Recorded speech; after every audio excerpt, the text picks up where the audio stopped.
আজকে যদি হিন্দু ক্ষমতায়ন হয়, আজকে যদি আমরা বাংলাদেশের 64 জেলা থেকে 64 জন এমপি পার্লামেন্টে, স্বাধীন এমপি পার্লামেন্টে ঢোকাতে পারি, আজকে যদি বীর মুক্তিযোদ্ধা নির্দেশ রঞ্জনকে আমরা পার্লামেন্টে নিতে পারি, আজকে যদি কিশোরগঞ্জ থেকে আরেকজন এমপি নিয়ে যেতে পারি, তাহলে দেখবেন যে উনি স্বাধীনভাবে ওখানে কথা বলতে পারবেন।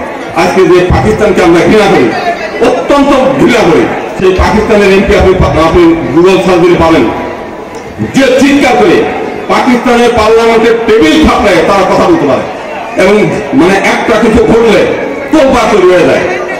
আমাদের প্রদীপদা বলতেন, উনি সময় কম নিয়েছেন, পাকিস্তানের লাহোর থেকে 400 কিলোমিটার দূরে একটা মন্দির আক্রান্ত হয়েছে, সেইখানে পাকিস্তানের প্রধানমন্ত্রী ক্ষমা চাইছে, প্রধান বিচারপতি সেটা সমুদ্র রোল জারি করছেন, সেখানে পুলিশ কমিশনার বলছে 24 ঘন্টার মধ্যে পুলিশের আসামিদের ধরে নিয়ে আসতে হবে, আসামিদের ধরে আসামিদের বাড়ি নিলামে বিক্রি করে ওই টাকাদের মধ্যে ফেলেছে।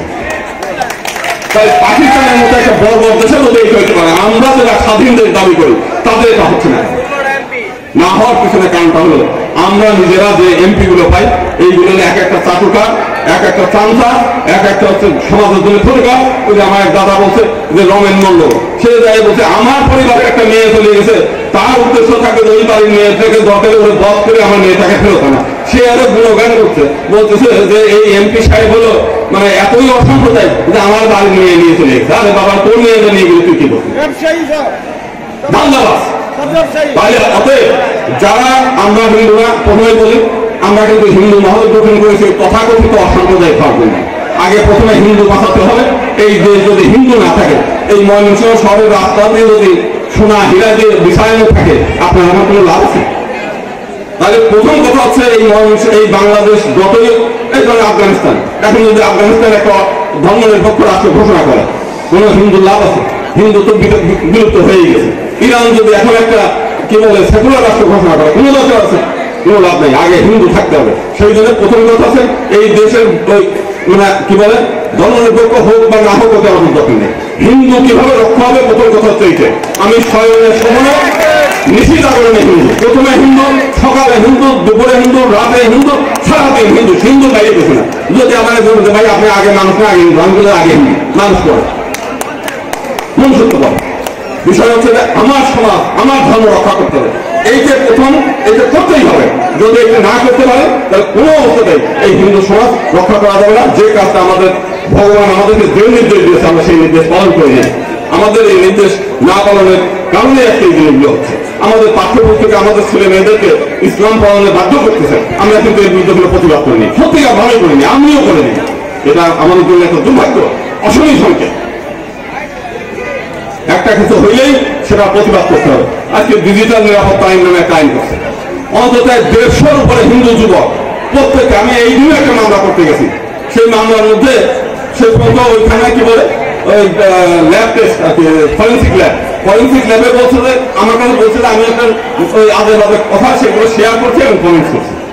পরে ডিজিটাল যেটা মানে ফরেন্সিক ল্যাব সেখান থেকে দিল যে না, আমার এই মোবাইল থেকে এবং আমার যে ফেসবুক অ্যাকাউন্ট এখান থেকে আমি কোনো শেয়ার করি নাই, আমি কোনো ওইটা দেখে আমি বলছিলাম মাইলাম একটু আগে একটু দেখেন যে এটা আমার শেয়ার আর কমেন্টস নাই। না, এটা আমি দেখবই না, এটা আমি বিব্রত দেখি।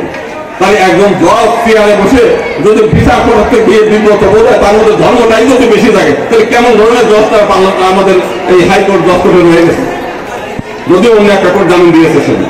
আজকে এইরকম একটা দুর্ভাগ্যকর দেশের মধ্যে আমরা দিন যাপন করছি। তো সেই কারণেই আজকে সারা পৃথিবী একসময় আমাদের ছিল, আজকে কিন্তু সৌভাগ্য হোক আর যাই বলেন, ইসকনের গৌরবে বলেন, আজকে যে নিগুলোরা আপনার এই পায়ে রাস্তায় হেঁটে বেড়ালে আপনি দেখলে আপনার ছেলে মেয়েরা মনে করো এই দত্ত জমা এসে গেছে। আজকে নেতা সার্জেন আফ্রিকা ইসকন দেখেন তারা তিলক করে, মহিলারা শাখা পরে, শাড়ি পরে রাস্তায় কীর্তন গাছে দেখলেই মনে হয় যে আমাদের বাড়ির পাশের মেয়েটাই জাস্ট একটু গায়ের রং কালো। এই 50,000 1 লাখ লোক জড়ো হয়, সেইখানে উনি মাইকে মন্ত্র দেয়। উনি বলছেন আগামী 2025 সালের মধ্যে, বেশি দিন না, মাত্র 2-3 বছরের মধ্যে 7টা রাষ্ট্রকে হিন্দু রাষ্ট্র ঘোষণা করবেন। বলছে যে পৃথিবীর সব মানুষরা হিন্দুকে সনাতনে ছিল। তাহলে আজকে যেমন বেদনার কথা আছে, একই সঙ্গে আশার কথা হচ্ছে যে আগামী দিন সারা পৃথিবীতে আবার সেই মুনি ঋষিদের যে সেই শাসন আবার ফিরে আসতেছে। সেই আশা নিয়ে আপনারা ঐক্যবদ্ধ হবেন, উঠে দাঁড়াবেন। ভগবান যেভাবে যে নির্দেশনা দিয়েছে সেইভাবে নির্দেশনা করতে হবে। এই মধ্যযুগের যে সমস্ত সাধু পুরুষ মহাপুরুষরা যারা ওই মানে অসুর দানবের সঙ্গে যুদ্ধে এটাকে বাদ দিয়ে যেন বেদ রাখতে হবে, এক হাতে তীর রাখতে হবে, দুইটা মিলে একসঙ্গে একদিকে আত্মিক শক্তি হবে আর একদিকে খাত্র শক্তি থাকবে। সর্বশেষে ভগবান ঋগ্বেদের সর্বশেষ মন্ত্রে আমাদেরকে বলেছেন যে সংগচ্ছধ্বং সংবদ্ধধ্বং সঙ্গ মনাংশী জানতাম দেব ভাগন যথা পূর্বে সংযমন উপাসতে সমান মন্ত্র সমিতি সমান সমান মহাস চিত্রেশন সমান বাকতি সমান হৃদয় নিব সমান নষ্টবঙ্গ এ অথবা সুসহজ, যে আমাদের সবার হৃদয় এক হোক, আমাদের প্রার্থনা এক হোক, আমাদের মন্ত্র এক হোক, আমরা যেন সবসময় একসঙ্গে থাকি। আমি ভগবান বলছি তোমরা সবসময় একসঙ্গে থাকো। তোমরা যদি একসঙ্গে না থাকো, পূর্বে অসুরেরা তোমাদের দেবরাজ্য দখল করে এসেছিল এবং এখনো যদি তোমরা বিচ্ছিন্ন থাকো তোমাদের দেবরাজ্য দখল করবো।